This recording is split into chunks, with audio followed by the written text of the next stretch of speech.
Hoje a gente vai mergulhar na história de uma das plantas mais contraditórias e fascinantes da flora europeia, o acônito.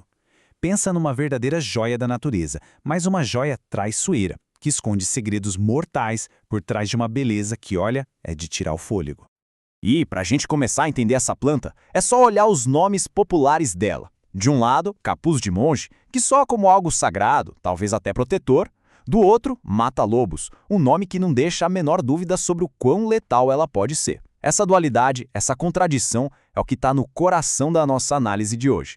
E isso nos leva à grande pergunta, né? Como é que pode? Como uma única planta consegue ser, ao mesmo tempo, um ornamento de jardim super cobiçado, um veneno fulminante e também uma cura usada há séculos?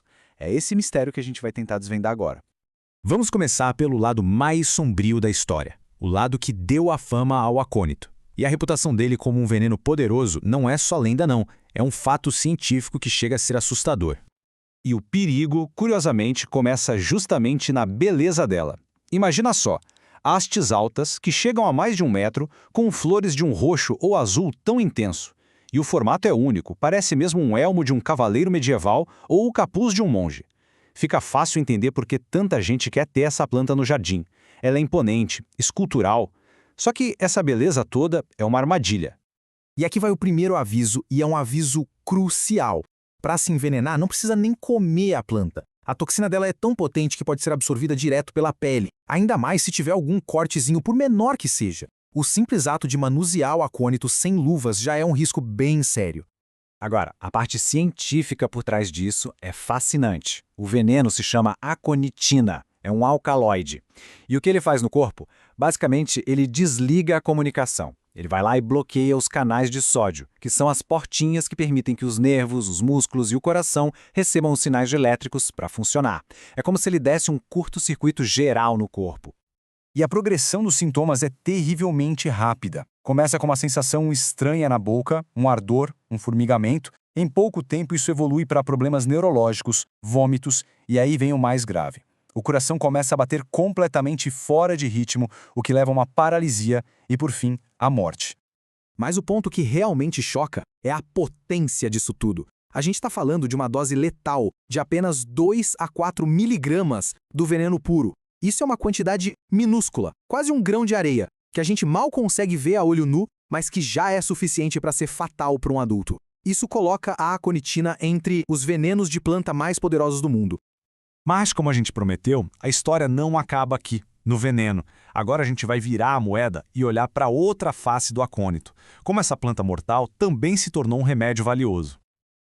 A natureza tem dessas coisas, né? Muitas vezes o veneno e a cura estão ali, guardados no mesmo frasco. E o acônito talvez seja o exemplo mais perfeito desse paradoxo. A diferença está na dose e no conhecimento. E olha que interessante como diferentes sistemas de medicina aprenderam a domar esse poder. Na medicina tradicional chinesa, eles usam o acônito como um analgésico e anti-inflamatório super forte, mas só depois de um processo bem rigoroso para diminuir a toxicidade. Já na homeopatia, em diluições extremas, ele é usado para tratar justamente o oposto do que causa, crises de pânico e ansiedade. E hoje, a ciência moderna estuda o potencial dele como anestésico local, aproveitando exatamente aquela capacidade dele de bloquear os nervos. Bom, com uma dualidade tão forte assim, era de se esperar que o acônito virasse uma estrela no mundo das lendas e do folclore. Vamos ver como a imaginação humana interpretou essa planta tão poderosa. Para começar, a mitologia grega deu uma origem para ela que é, assim, épica e aterrorizante. A lenda diz que a planta nasceu da saliva que escorria da boca de Cérbero, aquele cão de 3 cabeças que guardava a entrada do submundo. Uma origem que, convenhamos, já diz tudo sobre a reputação dela. E essa reputação de mortal se espalhou. O nome mata-lobos, por exemplo, não é à toa. Caçadores realmente usavam a raiz para envenenar iscas e caçar lobos. E na Idade Média, a coisa ficou ainda mais sinistra. A planta foi diretamente ligada aos lobisomens, servindo tanto como um veneno para matar as criaturas, quanto, em algumas histórias, como a causa da própria maldição. Mas aí a gente olha para a biologia, para a realidade da planta, e encontra algo muito mais delicado e, de certa forma, poético.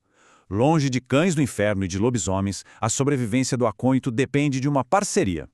O formato da flor dela é tão complexo que só abelhas bem grandes e fortes, como as mamangavas, conseguem entrar para fazer a polinização. Ou seja, uma planta mortal que depende de um inseto para continuar existindo. É uma bela ironia. Então, depois de olhar todos esses lados, a gente volta para a nossa pergunta inicial. Afinal de contas, o que é o acônito? É um veneno ou é um remédio? A resposta, claro, não é tão simples assim. O ponto central é este. O acônito não é bom nem mal. Ele simplesmente é. Ele é poderoso, ele vive ratamente nessa linha tênue entre a vida e a morte. E ele nos serve como um grande lembrete de que, para lidar com o poder bruto da natureza, a gente precisa de duas coisas acima de tudo: muito conhecimento e um respeito imenso. E isso tudo nos leva a uma última reflexão. O acônito é um caso extremo, mas essa dualidade de veneno e cura existe em todo lugar na natureza. A questão que fica para a gente pensar é: que outros segredos, que outros poderes a natureza esconde bem debaixo dos nossos narizes, só esperando que a gente tenha a sabedoria para decifrá-los?